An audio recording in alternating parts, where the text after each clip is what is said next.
Welcome to N24 news. ముందుగా headlines చూద్దాం. Congress party booth level ఏజెంట్ల సమావేశంలో పాల్గొన్న రేవంత్ రెడ్డి ఇంద్రవెల్లికి వస్తున్నాను, ఇక కాసుకోండి అన్న ముఖ్యమంత్రి.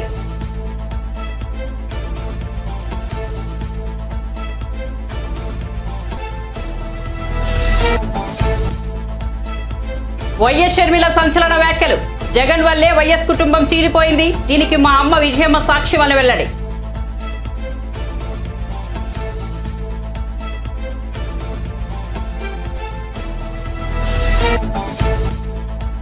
ఏం ఆశించి జగన్ కోసం షర్మిల తిరుగుదారో చెప్పాలన్న సజ్జల. పిసిసి బాధ్యతలు స్వీకరించిన వెంటనే వైసీపీపై దాడి ప్రారంభించారని విమర్శ.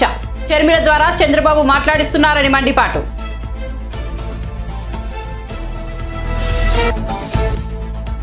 కాంగ్రెస్ రాజ్యమా పోలీస్ రాజ్యమా? జగిత్యాల జైల్లో ఉన్న సర్పంచును కలిసిన తరువాత కవిత ఆగ్రహం.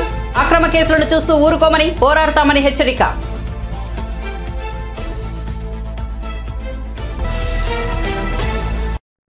ఇక వార్త వివరాల్లోకి వెళ్తే ఆదిలాబాద్ జిల్లా ఇంద్రవెల్లికి వస్తున్నాను, కాసుకోడని ముఖ్యమంత్రి టీపీసీసీ అధ్యక్షుడు రేవంత్ రెడ్డి బీఆర్ఎస్ బీజేపీ నాయకులకు సవాల్ విసిరారు.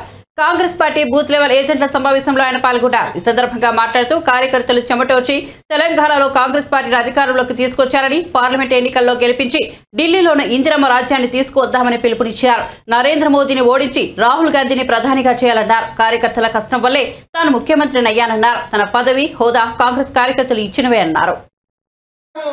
రైతు భరోసా ద్వారా మీ ఖాతాలలో నగదు బదిలీ చేసే బాధ్యత కాంగ్రెస్ పార్టీ తీసుకుంటుంది.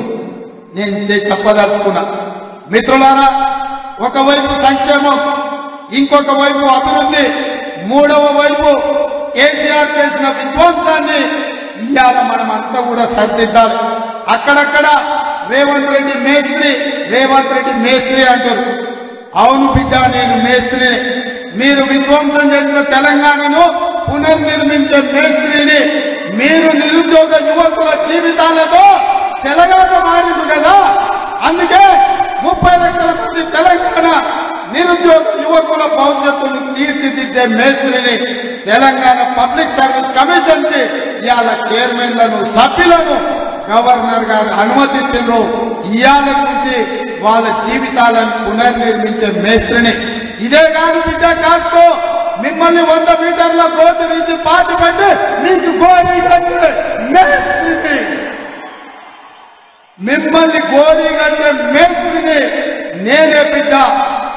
ఈ నెల చివరికి ఇంద్రవెల్లిలో ఆదిలాబాద్ జిల్లాలో వస్తున్న కాసుకోండి బిడ్డలారా, మీకు గోరీ కట్టం. మా వెడమ బొత్తు ఖానాపూర్ ఎమ్మెల్యే ఇందిరమ్మ ఇల్లు ఎక్కడ ఎడమ బొత్తు మన ఖానాపూర్ ఎమ్మెల్యే, ఇతను ఆనాడు ఇందిరమ్మ ఇల్లు ఇచ్చిన ఏకైక రూమ్ లో ఉండే ఒక ఆదివాసీ బిడ్డ. ఇందిరమ్మ ఇల్లు తప్ప ఎడమ బొత్తు దగ్గర ఏమీ లేదు. కానీ మీ అభిమానం, మల్లికార్జున ఖర్గే గారి ఆశీర్వాదం, కాంగ్రెస్ పార్టీ దీపము ఉంటే గుండెల నిండా గాలి పీల్చుకొని సోనియమ్మ బొమ్మను గుండెల్లో పెట్టుకొని పోతే అక్కడి బిడ్డలు ఆశీర్వదించారు. ఇవాళ ఎమ్మెల్యే అయ్యిండు. కాంగ్రెస్ పార్టీ ఇందిరమ్మ ఇంట్లుండే బిడ్డను కూడా ఇవాళ ఎమ్మెల్యే చేసింది. నేను అడుగుతున్నా, సన్నాసి సోయిలేని కేసీఆర్ ఎవరినిరా నువ్వు రాజ్యసభ చేసింది? పార్థసారథి రెడ్డి కరోనా సమయంలో 1000 కోట్లు దోసుకున్నాం, రాజ్యసభ చేసినావు.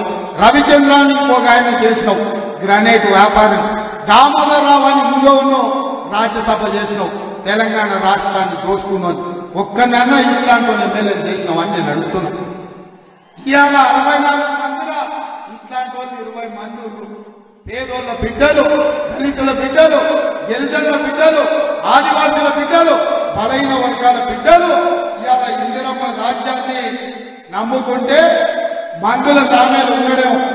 వేదిక మీద ఒకవేళ ఉంటే తుంగతుర్తిని మన నల్గొండ జిల్లాలో జేబులో 50,000 రూపాయలు మందుల సామ్యాలు. తెలంగాణ ఉద్యమంలో ఉన్నాడు ఒక మాదిగ బిడ్డ, 50,000 రూపాయలు జేబులో లేకపోయినా ఇందిరమ్మ రాజ్యంలో మల్లికార్జున ఖర్గే గారు బీఫామిస్తే 60,000 ఎంత మెజార్టీ 50,000 రూపాయలు 52,000 మెజార్టీతో ఎమ్మెల్యే అయ్యాడు. ఎవరి బిడ్డ? పేదోళ్ళ బిడ్డ, మాదిగోళ్ళ బిడ్డ, చెప్పులు కుట్టుకున్న బిడ్డ. ఇవాళ కాంగ్రెస్ పార్టీ 50,000 రూపాయలు లేకపోయినా 52,000 మెజార్టీతో ఎమ్మెల్యే అయ్యాడు. వీళ్ళందరూ ఏమన్నా భూస్వాములా? వీళ్ళందరూ ఏమన్నా దోపిడీదారులా? వీళ్ళందరికీ ఏమన్నా నీలాంటి దొరలా దోసుకున్నోళ్ళ? పేదోళ్ళ బిడ్డలు ఇందిరమ్మ రాజ్యంలో మీ కష్టం ఉంటే, మీ శ్రమ ఉంటే ఇవాళ వీళ్ళందరూ ఎమ్మెల్యేలు అయ్యారు. మీ ఆశీర్వాదం ఉంటే. మరి మిత్రులారా, నేను అడుగుతున్నా, ఇంత కష్టం చేసి ఇట్లాంటి పేదోళ్ళని మీరు ఎమ్మెల్యేలు చేసి, మరి నేను అడుగుతున్నా, నల్లమల్ల అడవుల మారుమూల గ్రామంలో ఉండే ఒక రైతు బిడ్డను మల్లికార్జున ఖర్గే గారు సోనియమ్మ ఆశీర్వదించే రైతు కుటుంబంలో వచ్చిన నేను ఒక సామాన్యమైన కుటుంబం. మా కుటుంబంలో ఎవరు ఎమ్మెల్యేలు, ఎంపీలు, మంత్రులు లేరు. కానీ 16 సంవత్సరాలలో తెలంగాణ రాష్ట్రానికి ముఖ్యమంత్రి అయినా ఇది కాంగ్రెస్ పార్టీ దయ.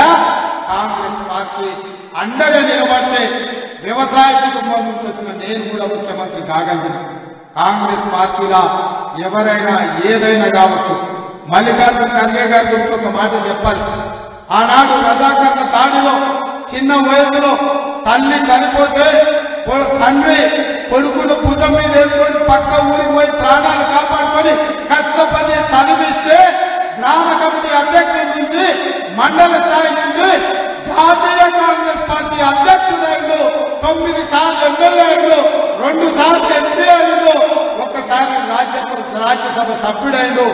56 ఏళ్ల నుంచి మొదటిసారి ఎమ్మెల్యే అయితే 50 ఏళ్ల వరకు ఒక్కరోజు కూడా ఓడిపోకుండా గెలిచిండు. ఇవాళ కాంగ్రెస్ పార్టీకి అధ్యక్షుడైంది. మారుమూల గిరిజన ప్రాంతాల్లో 300 సెల్ టవర్లను క్యాంపు కార్యాలయం నుంచి వర్చువల్ గా ముఖ్యమంత్రి వైఎస్ జగన్మోహన్ రెడ్డి గురువారం ప్రారంభించారు. మారుమూల గిరిజన ప్రాంతాలకు సమర్థవంతమైన టెలికాం సేవలు అందించేందుకు ఎయిర్టెల్ ఆధ్వర్యంలో 136, జియో ఆధ్వర్యంలో 164 టవర్లు ఏర్పాటు చేశారు. అల్లూరు సీతారామరాజు జిల్లాలో 246, పార్వతీపురం మన్యం జిల్లాలో 44, ప్రకాశంలో 4, ఏలూరులో 3, శ్రీకాకుళంలో 2, కాకినాడలో 1 టవర్ ఏర్పాటయ్యాయి. ఈ సందర్భంగా సీఎం జగన్ మాట్లాడుతూ ఇవాళ 300 టవర్లు, జూన్లో 100 టవర్లు ఏర్పాటు చేశారు. దాదాపు 400 కోట్లు ఖర్చు చేశారు. 400 టవర్ల ఏర్పాటు ద్వారా 2.42 లక్షల మందికి ఉపయోగకరమన్నారు. ఏర్పాటు చేసిన టవర్ల ద్వారా 2 లక్షల మందికి ఉపయోగమన్నారు. మొత్తంగా కలిపి 2,887 టవర్లను ఏర్పాటు చేస్తున్నామన్నారు. మొత్తంగా 3,119 కోట్లు ఖర్చు చేశామని సీఎం పేర్కొన్నారు. మన్యం జిల్లా ఇటువంటి గిరిజన గ్రామాలకు ఎక్కడైతే కనెక్టివిటీ పూర్తిగా లేని పరిస్థితి ఎక్కడైతే ఉందో, ఎటువంటి గ్రామాలు ఎక్కడైతే ఫోన్లలో మాట్లాడాలి అంటే కూడా పరిస్థితులు అనుకూలించని వాతావరణం, అనుకూలించని పరిస్థితులు ఎక్కడైతే ఉన్నాయో, సంక్షేమ పథకాలు ప్రతి ఇంటికి కూడా తీసుకుని వెళ్ళాలి, ట్రాన్స్పరెంట్గా ఆ సంక్షేమ పథకాలన్నీ కూడా ప్రతి ఇంట్లో కూడా అందాలి అని తాపత్రయంతో అడుగులు వేగంగా కూడా వేస్తా ఉన్నాం. ఇందులో భాగంగా ఈరోజు 400 టవర్లు అంటే దాదాపుగా 400 కోట్ల రూపాయలతో దగ్గర ఇన్వెస్ట్మెంట్తో పెట్టుబడి పెడుతూ ఈరోజు ఈ 400 టవర్లతో దాదాపుగా 2 లక్షల మంది జనాభాకు 42,000, ఇంతకుముందు 42,000 జనాభా, ఇప్పుడు చేస్తా ఉన్న ఈ 400 టవర్లతో మరో 2 లక్షల మంది జనాభాకు ఈ టవర్లో ఉపయోగపడే పరిస్థితి వస్తుంది. ఇప్పుడు చేస్తా ఉన్న గ్రామాలు దాదాపుగా మరో 944 గ్రామాల హ్యాబిటేషన్స్ దీని ద్వారా కనెక్ట్ కూడా అవుతా ఉన్నాయి. పోవాల్సిన మార్గం ఇంకా ఎక్కువ ఉంది, దూరంగా ఉంది. దాదాపుగా ఇంకా మనం చేయాల్సింది ఇంకా మరో 2,400 టవర్లను కూడా రాబోయే నెలల్లో వేగంగా తీసుకొని వచ్చే కార్యక్రమం కూడా జరుగుతూ ఉంది. ఇప్పుడు దాదాపుగా 2,900 టవర్లు పెట్టాలనే ఆలోచనతో దాదాపుగా 5,459 గ్రామాలు హ్యాబిటేషన్స్ ఏదైతే చిన్న చిన్న గ్రామాలు ఎక్కడెక్కడైతే ఉన్నాయో, ఈ కనెక్టివిటీ లేని గ్రామాలు ఏదైతే ఉన్నాయో ఆ గ్రామాలన్నింటినీ కూడా కనెక్టివిటీలోకి తీసుకొచ్చే ఒక బృహత్తర ప్రణాళికలో దాదాపుగా 119 కోట్ల రూపాయలతో ఈ కార్యక్రమానికి కార్యాచరణ చేయడం జరిగింది. మరీ ముఖ్యంగా అల్లూరి సీతారామరాజు జిల్లా, మన్యం జిల్లా ఇటువంటి గిరిజన గ్రామాలకు ఎక్కడైతే కనెక్టివిటీ పూర్తిగా తన అన్న ఏపీ సీఎం జగన్ పై రాష్ట్ర కాంగ్రెస్ అధ్యక్షురాలు వైఎస్ షర్మిల తీవ్ర వ్యాఖ్యలు చేశారు. వైఎస్ కుటుంబం చీలిపోవడానికి జగనే కారణమని ఆమె అన్నారు. దీనికి సాక్ష్యం ఆ దేవుడు తన తల్లి విజయమ్మని చెప్పారు. కుటుంబం విడిపోవడం అనేది జగనన్న చేతులారా చేసుకున్నదేనని అన్నారు. వైసీపీ కోసం తాను నెలల తరబడి 3200 కిలోమీటర్లు పాదయాత్ర చేశారని, తెలంగాణలో ఓదార్పు యాత్రను చేపట్టాలని చెప్పారు. స్వలాభం కోసం చూసుకోకుండా ఎప్పుడు అవసరం వస్తే అప్పుడు జగనన్నకు అండగా నిలబడి ప్రచారం చేశారని తెలిపారు. తన కుటుంబం చీలిపోతుందని తెలిసి కూడా తాను కాంగ్రెస్ లో చేరానని చెప్పారు. వైసీపీ నేతలు తనకు వ్యక్తిగతంగా టార్గెట్ చేస్తూ విమర్శిస్తారని తనకు తెలుసునని అన్నారు. రాష్ట్రాన్ని, తన కుటుంబాన్ని కాంగ్రెస్ పార్టీ చీల్చిందంటూ జగన్ విమర్శలు గుప్పించిన నేపథ్యంలో షర్మిల ఈ వ్యాఖ్యలు చేశారు. జగన్ నిన్న పెద్ద పెద్ద మాటలు మాట్లాడారని, ప్రభుత్వ డబ్బు ఖర్చు పెట్టి నిర్వహించిన సదస్సులో ఏదేదో మాట్లాడారని విమర్శించారు. రాజధాని విషయంలో రాష్ట్రాన్ని జగన్ గందరగోళంలో పడేశారని షర్మిల దుయ్యబట్టారు. ఇప్పుడు ఏపీకి ఎన్ని రాజధానుల్లో కూడా తెలియని పరిస్థితి ఉందని విమర్శించారు. బీజేపీకి జగన్ బానిసలా మారిపోయారని తీవ్ర వ్యాఖ్యలు చేశారు. బీజేపీకి బానిసగా మారి వైజాగ్ స్టీల్ ప్లాంట్ పనంగా పెట్టారని మండిపడ్డారు. కాంగ్రెస్ పార్టీ ఆంధ్రప్రదేశ్ను చీల్చింది, నా కుటుంబాన్ని కూడా చీల్చింది అన్నారు. వేదిక మీద ముఖ్యమంత్రిగా ఉన్న జగనన్న గారు చేసిన వ్యాఖ్య, కాంగ్రెస్ పార్టీ ఆంధ్రప్రదేశ్ను చీల్చింది, నా కుటుంబాన్ని చీల్చింది, దేవుడే గుణపాఠం చెప్తాడు అని పెద్ద పెద్ద మాటలు మాట్లాడారు. ఈరోజు రాజశేఖర రెడ్డి గారి కుటుంబం చీలింది అంటే అది చేతులారా చేసుకున్నది జగనన్న గారు. దీనికి సాక్ష్యం దేవుడు, దీనికి సాక్ష్యం నా తల్లి విజయమ్మ, రాజశేఖర రెడ్డి గారి భార్య. దీనికి సాక్ష్యం నా యావత్ కుటుంబం. జగన్మోహన్ రెడ్డి గారి పార్టీ ఇబ్బందుల్లో ఉంటే 18 మంది ఎమ్మెల్యేలు ఆ రోజు రాజీనామాలు చేసి జగనన్న వైపు నిలబడితే వాళ్ళను మంత్రులను చేస్తానన్నాడు జగనన్న. ఈరోజు వాళ్ళలో ఎంతమంది మంత్రులుగా ఉన్నారు? వాళ్ళు రాజీనామాలు చేస్తే అమ్మా నేను వాళ్ళ కోసం తిరిగా, వాళ్ళ గెలుపుకు పాటుపడ్డా, వాళ్ళను గెలిపించాను. ఆ తర్వాత వైసీపీ పార్టీ ఇబ్బందుల్లో ఉంది అని నన్ను పాదయాత్ర చేయమంటే నా ఇంటిని, వాటిని అన్ని పక్కన పెట్టి నా బిడ్డలను సైతం కాదనుకొని ఎండనక వాననక వేల కిలోమీటర్లు నెలల తరబడి రోడ్ల మీదనే పడుకొని 3200 కిలోమీటర్లు పాదయాత్ర చేసింది రాజశేఖర రెడ్డి. సమైక్య ఆంధ్ర కోసం యాత్ర చేయమని అడిగితే మన ప్రజల బాగు కోసం కదా అని ఆ యాత్ర కూడా చేశారు. తెలంగాణలో ఓదార్పు యాత్ర, రాజశేఖర రెడ్డి గారు చనిపోయిన కుటుంబాలను పరామర్శించడం, అది కూడా చేశారు. ఎప్పుడు అవసరం వస్తే అప్పుడు వారికి అండగా నిలబడ్డారు. ఏది కావాలని అడిగితే మాట మాట్లాడకుండా, ఎందుకు అని అడగకుండా, స్వలాభం చూసుకోకుండా, నాకేమిటి అని ఆలోచించకుండా నిస్వార్థంగా మీకోసమని ఏది అడిగితే అది చేశారు. మీ గెలుపు కోసం ఊరూరు తిరిగారు, క్యాంపెయిన్ చేసి గెలిపించారు. జగన్మోహన్ రెడ్డి గారు ముఖ్యమంత్రి అయ్యారు. ముఖ్యమంత్రి అయిన రోజు నుంచి జగన్మోహన్ రెడ్డి గారు వేరే మనిషే మారిపోయాడు. అయినా సరే నాకు వ్యక్తిగతంగా అన్యాయం చేసినా కూడా పర్వాలేదు, తాను మంచి ముఖ్యమంత్రి అయితే చాలు, రాజశేఖర రెడ్డి గారి పేరు నిలబెడితే చాలు, రాజశేఖర రెడ్డి గారి ఆశయాలను నిలబెడితే చాలు, ఆయన జోలికి వెళ్ళకూడదు అని, ఆయన నిజంగానే ప్రజలకు మేలు చేస్తాడు అని ఆశించారు. కానీ ఇప్పటికీ దాదాపు 5 సంవత్సరాలు చూశాను. ఈ 5 సంవత్సరాలలో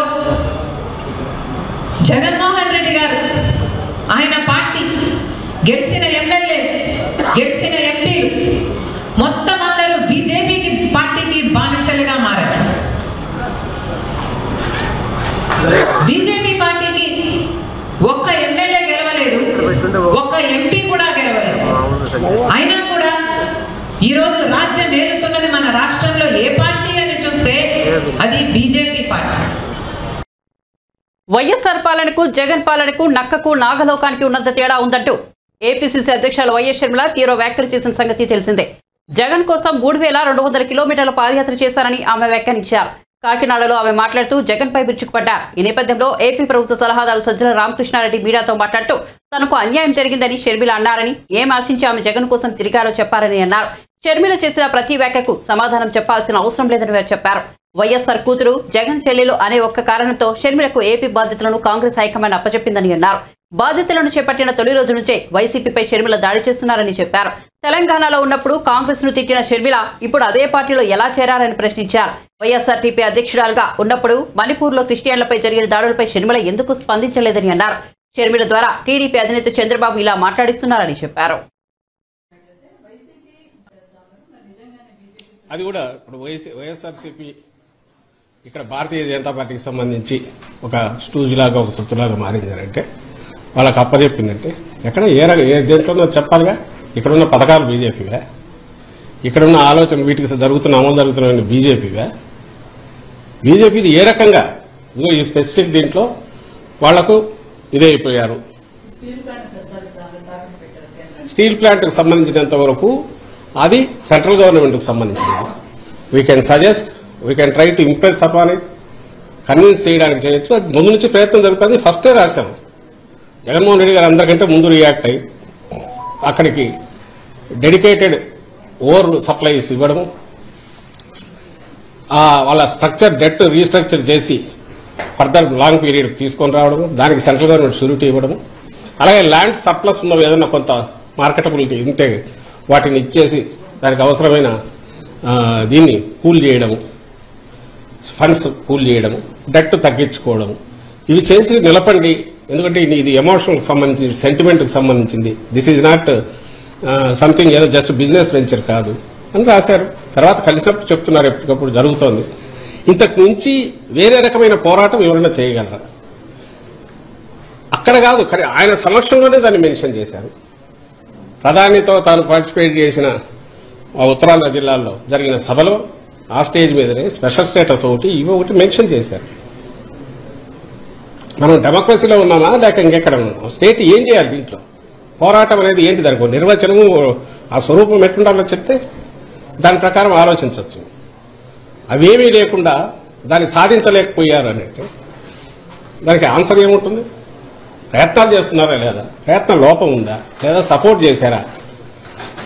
పొలిటికల్ పార్టీగా ఒక స్టేట్మెంట్ ఇట్ సెల్ఫ్ దానికే వాల్యూ ఉంటుంది. పొలిటికల్ పార్టీగా ప్రైవేటైజ్ చేయడానికి వైఎస్ఆర్సీపీ పాజిటివ్గా ఉందంటూ ఎవరన్నా స్టేట్మెంట్ ఇస్తే ఎస్ అది రాంగ్ అవుతుంది. ఎందుకంటే దట్ రిఫ్లెక్ట్స్ ఎంటైర్ ఈ పార్టీ మొత్తం దీన్ని రిఫ్లెక్ట్ కాదుగా.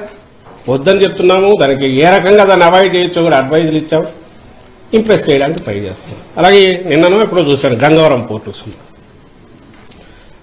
పోర్టుకు సంబంధించి మనకున్న పర్సెంటేజ్ ఏదైతే ఉందో అది దానికి బదులుగా వచ్చిన 600 కోట్లు మిగిలిన 3 పోర్టు డెవలప్మెంట్కి ఇప్పుడు ఏదైతే 13,000 కోట్లు 14,000 కోట్లతో డెవలప్ చేస్తున్నాం. మచిలీపట్నం, రామాయపట్నం, మచిలీపట్నం, మూలపేట 3 పోర్ట్స్కు అవసరమైన మన వాటా ఏదైతే ఉందో 3,000 కోట్లలో పార్ట్గా దాన్ని తీసుకొచ్చి ఇక్కడే పెట్టారు. ఎక్కడికి పోలా. ఒకటి. సెకండ్ థింగ్, దానివల్ల we have not lost our right. ఇది కాక 2%, 1.5%, 2% ఉన్నట్టు ఉంటుంది. ఒక పెద్ద ప్లేయర్ వచ్చి ఆపరేషన్స్ ఎక్స్పాండ్ చేస్తే, మోర్ బెర్త్స్ తీసుకొచ్చి బిజినెస్ యాక్టివిటీ పెరిగితే, రెవెన్యూ పెరిగితే దానికి తగినట్టు ఇది పెరుగుతుంది. జనసేన పార్టీ అధినేత పవన్ కళ్యాణ్ రాజకీయ కార్యకలాపాల్లో వేగం పెంచారు. తూర్పుగోదావరి జిల్లా క్రైస్తవ మత పెద్దలతో సమావేశమయ్యారు. వారు చెప్పిన అంశాలను ప్రవల్ శ్రద్ధగా విన్నారు. వారి సమస్యలను ఆలకించారు. పవన్ ను కలిసిన సందర్భంగా క్రైస్తవ మత పెద్దలు ప్రత్యేక ప్రార్థనలు చేశారు. జనసేనానికి ఆశీస్సులు అందించారు. ఆయనకు క్రైస్తవుల పవిత్ర గ్రంథం బైబిల్ను బహూకరించారు. ఈ భేటీ సందర్భంగా వారు పవన్ కు వినతి పత్రం కూడా సమర్పించారు. ఈ సందర్భంగా భావోద్వేగాలకు గురైన ఓ పాస్టర్ను పవన్ హృదయానికి హత్తుకున్నారు.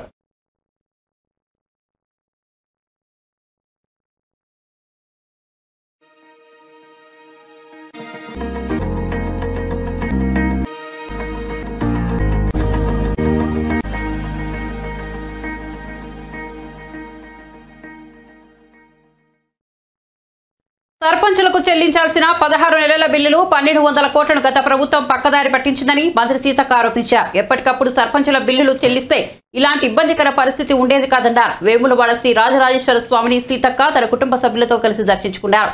ఆలయ అర్చకులు పూర్ణ కుంభంతో స్వాగతం పలికారు. దర్శనం అనంతరం మీడియాతో మంత్రి మాట్లాడారు.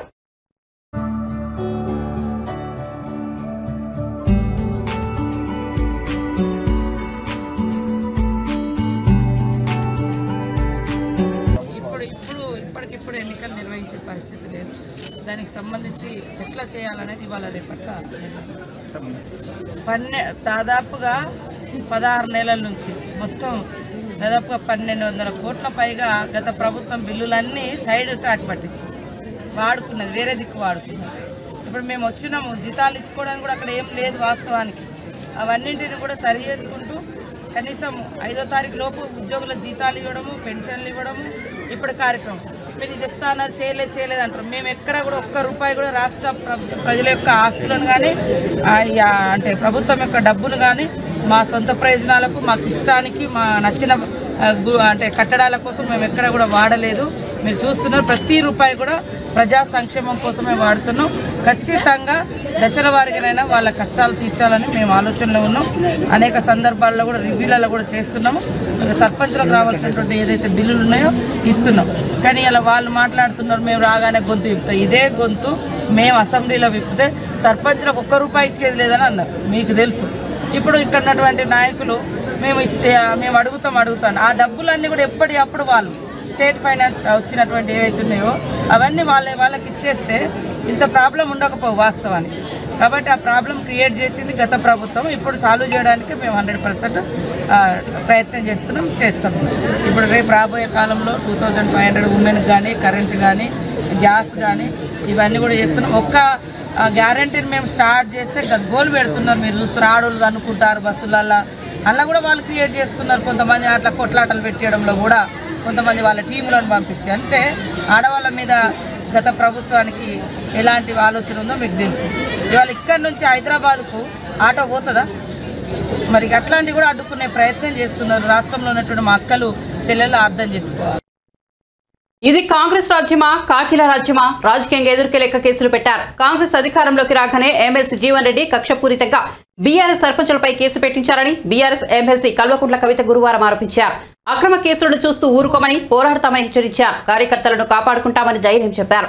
జగిత్యాల సబ్ జైల్లో ఉన్న బీఆర్ఎస్ నాయకుడు హబ్సిపూర్ గ్రామ సర్పంచ్ రాజేశ్వర రెడ్డిని కవిత పరామర్శించారు. అనంతరం మీడియాతో మాట్లాడుతూ రాష్ట్రంలో కాంగ్రెస్ అధికారంలోకి రాగానే జీవన్ రెడ్డి కక్షపూరితంగా రాజేశ్వర రెడ్డికి సంబంధం లేని కేసులో ఇరికించారని విమర్శించారు. 30 ఏళ్లలో జీవన్ రెడ్డి హయాంలో జరిగినటువంటి అభివృద్ధి బీఆర్ఎస్ చేసిందన్నారు. తాము చేసిన అభివృద్ధిని చూసి ఓర్వలేకపోతున్నారన్నారు. తెలంగాణలో పోలీస్ రాజ్యం నడుస్తోందా, కాంగ్రెస్ రాజ్యమా అని ప్రశ్నించారు. కాంగ్రెస్ నేతలు అధికారంలోకి రావడానికి అమలు చేయలేని హామీలు ఇచ్చారన్నారు. ఇక్కడ స్థానిక కాంగ్రెస్ పార్టీ ఎమ్మెల్సీ గారు జీవన్ రెడ్డి గారు మరి అధికార బదిలీ జరిగినటువంటి వెంటనే కక్షపూరితంగా కేసు పెట్టి వారిని అరెస్ట్ చేసి జైల్లో ఉంచడం జరిగింది. 30 ఏండ్లలో జీవన్ రెడ్డి గారి హయాంలో ఎన్నడూ జరగనటువంటి అభివృద్ధి బీఆర్ఎస్ పార్టీ మా డాక్టర్ సంజయ్ అన్న గారు గెలిచిన తర్వాత, కొప్పుల ఈశ్వరన్న గారు మినిస్టర్ అయినాక, కేసీఆర్ గారు సీఎం అయినాక హబ్సిపూర్ గ్రామంలో అంత అభివృద్ధి మనం చేసుకోవడం జరిగింది. జరిగినటువంటి అభివృద్ధిని ఓర్వలేక మరి అధికారం మారిన వెంటనే మా సర్పంచ్ గారిని జైల్లో వేయడం అన్నది చాలా దారుణం. కక్షపూరితంగా ఇట్లా జీవన్ రెడ్డి గారు మా కార్యకర్తల పైన కేసులు పెట్టడాన్ని మేము చూస్తూ ఊరుకోం. చట్టపరంగా ఎదుర్కొంటాం, వీధులలో ఎదుర్కొంటాం, అన్ని రకాలుగా కూడా ఎదుర్కొంటాం. ప్రజలకు రాజకీయంగా మీరు చేస్తున్నటువంటి అంశాలన్నింటినీ కూడా ఎప్పటికప్పుడు వివరించి చెప్తామని కూడా ఈ సందర్భంగా తెలియజేస్తా ఉన్నాను. చాలా సీనియర్ నాయకులు జీవన్ రెడ్డి గారు కాంగ్రెస్ పార్టీ అధికారంలోకి రావాలి అన్నారు. మరి అంతకుముందు కాంగ్రెస్ పార్టీ అధికారంలో లేనప్పుడు, బీఆర్ఎస్ పార్టీ అధికారంలో ఉన్నప్పుడు ఫ్రెండ్లీ పోలీసింగ్ పేరుతోని ప్రజలను పువ్వుల్లో పెట్టుకొని చూసుకోవడం జరిగింది. ఏ పార్టీ కార్యకర్తలైనా వారి మీద రాజకీయ పరంగా మేము పోరాటం చేసినాం తప్పితే చట్టాన్ని వాడుకొని పోలీసులను వాడుకొని ఇట్లా ఎప్పుడు కక్ష తీర్చుకోలేదు. ఇది కాంగ్రెస్ రాజ్యమా కాకీల రాజ్యమా అనే విధంగా ఇవాళ రాష్ట్రమంతా కూడా వ్యవహారం నడుస్తా ఉన్నది.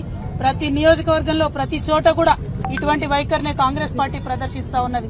కాకపోతే జీవన్ రెడ్డి గారికి మేము హితవు చెప్తా ఉన్నాం, ఇటువంటి వైఖరి ఎక్కువ రోజులు నిలబడదు, ప్రజలు తిరగబడతారు.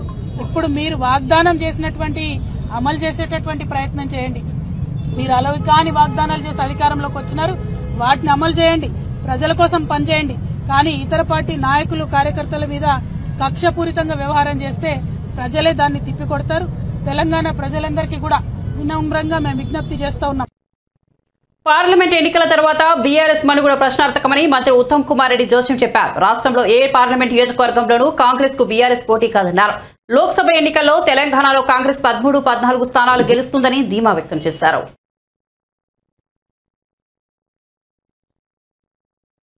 పార్లమెంట్ ఎన్నికల తర్వాత బీఆర్ఎస్ పార్టీ మనుగడ కొంత కష్టంగానే అనిపిస్తుంది. ఎందుకంటే జాతీయ స్థాయి ఎన్నికల్లో అసలు బీఆర్ఎస్ పార్టీకి ఎందుకు వేయాలో ఓటు ఒక పొలిటికల్ అనాలిసిస్ గా కూడా మనం అనుకుంటే పోటీ కాంగ్రెస్ కొన్ని కాన్స్టిట్యూన్సీ లో బీజేపీకి ఉంటుంది. నాకు తెలిసి రాష్ట్రంలో ఏ పార్లమెంట్ కాన్స్టిట్యూన్సీలో కూడా బీఆర్ఎస్ పెద్దగా పార్లమెంట్ ఎన్నికల్లో పోటీగా ఉండదు అని చెప్పి అనిపిస్తుంది. సహజంగా పార్లమెంట్ ఎన్నికల్లో కాంగ్రెస్ పార్టీకి 13-14 స్థానాలు వచ్చి ఇతర పార్టీలకి చాలా తక్కువ స్థానాలు వచ్చినప్పుడు ఆ పార్టీలు బలహీనపడి క్షీణించిపోయే ఏదైతే ఒక పొలిటికల్ అనాలిసిస్గా ఈరోజు అనిపిస్తుంది నాకు. బీజేపీ వాళ్ళు ఏదో ఎగురుతుంది కానీ పెద్దగా వాళ్ళకి క్యాడర్ బలం కానీ ఆర్గనైజేషన్ స్ట్రక్చర్ కూడా లేదు తెలంగాణలో ఎక్కువ పార్లమెంట్ కాన్స్టిట్యున్సీస్లో. So Congress is set for a nearly clean sweep in Telangana in parliament election. మొన్న జరిగిన ప్రోగ్రాము వాళ్ళు ఒక రాజకీయ లబ్ధి కోసం చేశారు కానీ ఈ దేశ ప్రజలు చాలా చైతన్యవంతులు. ఆ విధంగా డైవర్ట్ కార్ అని చెప్పి నా అంచనా, నా ఆలోచన. తెలంగాణలో అయితే నేను తెలంగాణకు పరిమితం అవుతా. ఓకే, తెలంగాణలో అయితే మీడియాలు తప్పితే బీజేపీ పెద్దగా అవపడతలేదు. గ్రౌండ్లో మీడియాలో అవపడుతున్నారు అంతే. నేను ఎంత లోతుగా గత టీఆర్ఎస్ పరిపాలన విశ్లేషణ కానీ అనాలిసిస్ చేస్తుంటే అంత భయంకరం ఉంది పరిస్థితి. గత ప్రభుత్వం చేసిన నిర్వాహకం అసలు అరే ప్రభుత్వంలో ఉన్న వాళ్ళు ఇంత నిర్లక్ష్యంగా, ఇంత అసమర్థంగా, ఇంత క్రిమినల్గా నెగ్లిజెంట్గా, ఇంత కరప్ట్గా ఎవరైనా ఉండగలుగుతారంటే అసలు ఊహకందిన విషయం. ఏ రంగం చూసినా టీఆర్ఎస్ ప్రభుత్వం యొక్క పనితీరు విధ్వంసకరంగా ఉంది. Destroy systems. బులెటిన్ ముగించే ముందు హెడ్లైన్స్ మరోసారి చూద్దాం. కాంగ్రెస్ పార్టీ బూత్ లెవెల్ ఏజెంట్ల సమావేశంలో పాల్గొన్న రేవంత్ రెడ్డి. ఇంద్రవెల్లికి వస్తున్నాను, ఇక కాసుకోండి అన్న ముఖ్యమంత్రి.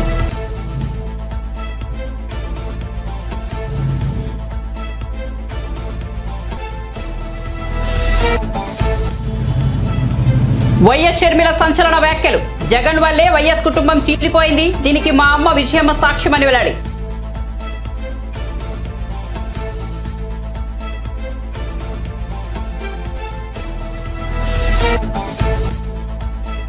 ఏం ఆశించి జగన్ కోసం షర్మిల తిరిగారో చెప్పాలన్న సజ్జల. పిసిసి బాధ్యతలు స్వీకరించిన వెంటనే వైసీపీపై దాడి ప్రారంభించారని విమర్శ. షర్మిల ద్వారా చంద్రబాబు మాట్లాడిస్తున్నారని మండిపాటు.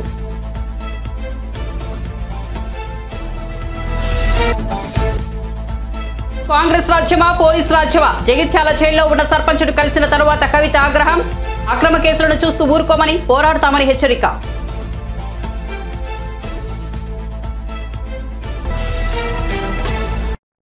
మరిన్ని అప్డేట్స్ కోసం చూస్తూనే ఉండండి N24 న్యూస్.